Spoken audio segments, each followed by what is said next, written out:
عايز اقولك انك ممكن يكون عندك احسن فيديو في العالم كله، لكن لو الثامنيل مش مظبوطه صدقني محدش هيشوفه اصلا. عايزك تتخيل معايا انك ماشي في سوبر ماركت وكل المنتجات اللي موجوده متشابهه، بس فجاه عينك وقعت على علبه شكلها غريب فيها كده الوان ملفته وتصميم يخليك تسال نفسك ايه ده، انا لازم اشوف المنتج ده. وده بالظبط اللي بيحصل في فيديوهات اليوتيوب. الثامنيل هي اللي بتحدد اذا كان حد هيضغط على الفيديو بتاعك ولا هيمر عليه كده مرور الكرام ولا هيشوفه اصلا. في الفيديو ده انا هشرح لك ازاي تعمل ثامنيل مش بس تخلي الناس تدوس على الفيديو، لكن كمان تخليهم مهتمين يشوفوا الفيديو للاخر. سواء بقى انت عايز تزود مشاهداتك، تجيب عملاء، او حتى تبني براند قوي على يوتيوب. هنفهم مع بعض ازاي الثامنيل بتختصر كل الفيديو في صورة واحدة بس. هنعرف ليه لازم يكون فيها عنصر غموض يخلي المشاهد ما يقدرش يقاوم انه يضغط عليها. هعرفك ازاي تستخدم قاعدة الرول اوف ثيرد، وازاي تخلي الالوان متناسقة في الديزاين بتاعك عشان يبقى الديزاين كده متكامل ومثالي حرفيا. وكالعادة جايب لك هدية قوية جدا في الفيديو ده، فما تنساش انك تكمله للاخر عشان تعرف ايه هي الهدية. فيلا بينا نبدأ.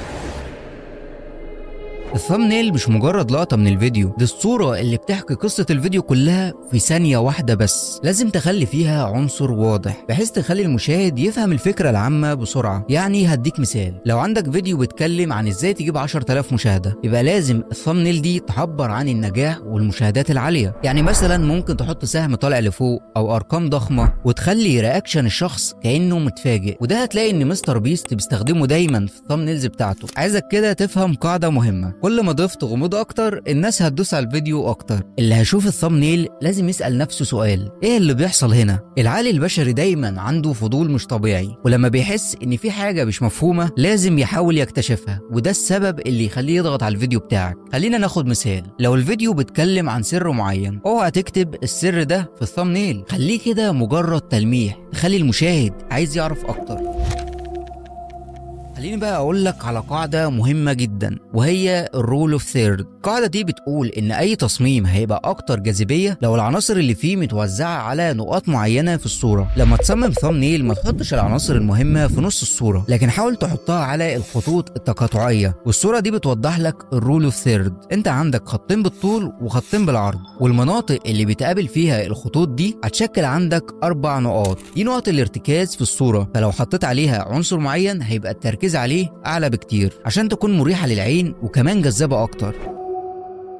القاعدة التانية وهي الألوان التكاملية. الألوان مش مجرد شكل، دي أداة نفسية بتأثر على قرار المشاهد. الألوان التكاملية زي الأزرق والبرتقاني والأحمر والأخضر، الألوان دي بتخلق تباين قوي بتخلي الثامنيل ملفتة. وبالمناسبة برضو أنا شرحت لك كل قواعد الألوان في البرنامج التدريبي بتاعنا اللي هو مدته 3 شهور، فلو عايز تشترك معانا هتلاقي اللينك في الديسكريبشن. عشان لازم تعرف إزاي تستخدم الألوان عشان تخلي الثامنيل بتاعتك بارزة ما بين بحر الفيديوهات التانية. دلوقتي بقى أنت عندك الخطة الكاملة ازاي تعمل ثامنيل تشد وتجيب مشاهدات اكتر. صدقني الموضوع مش معقد، كل اللي محتاجه انك تبدأ تطبق من النهاردة. جرب كده تعمل ثامنيل لفيديو عندك بالقواعد اللي احنا قلناها وشوف الفرق بنفسك.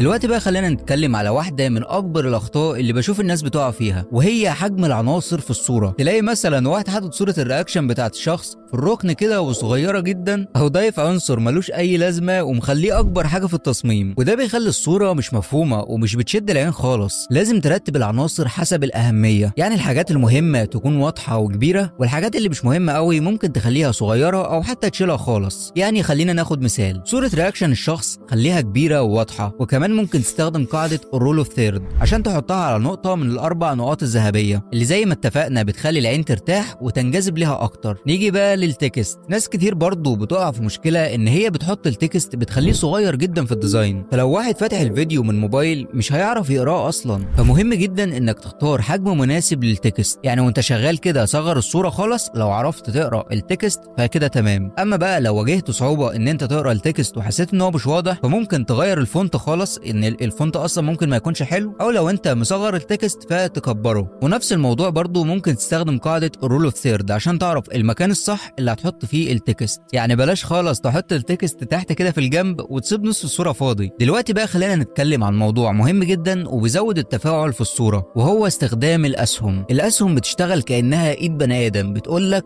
بص هنا. ممكن تستخدم الاسهم عشان تحدد عنصر مهم في الصوره، او حتى ممكن تستخدمه ان هو يشاور على التكست. بس خد خد بالك من حاجة مهمة جدا، لازم تستخدم الأسهم بالشكل الصح. يعني ما تحطش أسهم كتيرة جدا تلخبط المشاهد، مش ده الهدف خالص. هو سهم واحد كفاية جدا، بس تستخدمه بالشكل الصح. زي المثال اللي هتشوفه ده، هتلاقي ان انا استخدمت السهم عشان اوضح الصندوق اللي فيه الايقونة بتاعت بريمير برو. في برضه معلومة مهمة حابب ان انا اقولها لك، حاول دايما انك تحافظ على تناسق الالوان في الصورة. يعني مثلا لو بتستخدم سهم لونه احمر، لازم الالوان اللي في باقي العناصر تكون متناسقة مع اللون الاحمر ده. زي ما اتفقنا، ده بيخلي العين ترتاح اكتر وهي بتشوف الصورة، وكمان بيدي احساس بالشغل الاحترافي. وزي ما وعدتكم، هدية الفيديو ده سايب لكم ملف في الديسكريبشن في اقوى ملحقات للديزاين. هتلاقي اسهم زي اللي احنا لسه شارحينها، هتلاقي ايكونز، خلفيات، وحاجات كتيرة جدا هتساعدك ان انت تطور من شغلك. او حتى لو انت عايز تبدأ في مجال الجرافيك ديزايننج، فالملحقات دي هتساعدك ان انت تبدأ.